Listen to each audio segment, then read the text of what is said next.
सच्चाई और हक के लिए अपनी जान कुर्बान कर देने की दास्तान है मुहर्रम। यह सिर्फ एक महीना नहीं बल्कि सब्र, हौसले, शहादत का वो समंदर है जिसकी मिसाल दुनिया में दूसरी नहीं मिलती। इराक के तपते रेगिस्तान यानी करबला के मैदान में इमाम हुसैन और उनके 72 साथियों ने जुल्म के खिलाफ आवाज़ उठाई भी। भूखे प्यासे रहकर भी उन्होंने हक का साथ नहीं छोड़ा और इंसानियत जिंदा रखा। आज पूरा आलम उन्हीं महान शहादत को याद कर गमगीन है।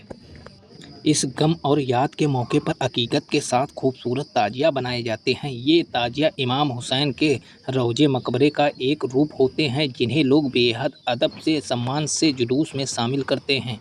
हर एक कलाकृति में लोगों की गहरी आस्था है और इमाम हुसैन के प्रति बेपनाह मोहब्बत साफ नज़र आती है। मुहर्रम हमें सिखाता है कि चाहे हालात कितने भी मुश्किल क्यों ना हों, हमें सच्चाई के रास्ते पर डटे रहना चाहिए। सलाम या हुसैन, इंसानियत पर आपके एहसान दुनिया कभी नहीं भूलेगी।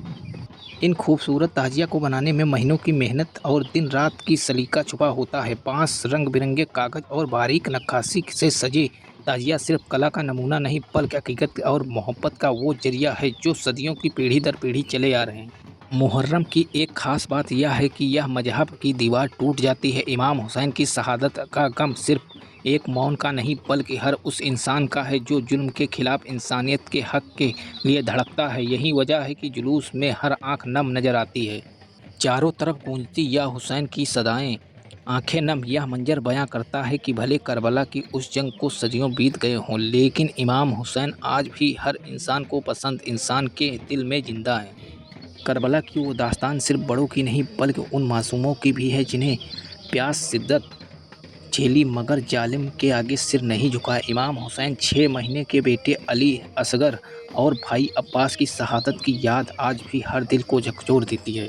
जहां करबला इमाम हुसैन और उनके कुनबे पर पानी बंद कर दिया गया था, वहीं आज उनकी याद में हर जगह सलीब लगाई जाती है और राहगीरों को पानी और शरबत पिला के संदेश दिया जाता है। हुसैनियत प्यास बुझाने का नाम है, प्यास लगने का नहीं।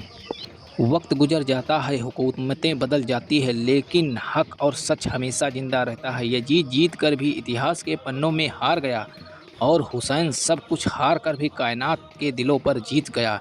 यही मुहर्रम की असली पैगाम है।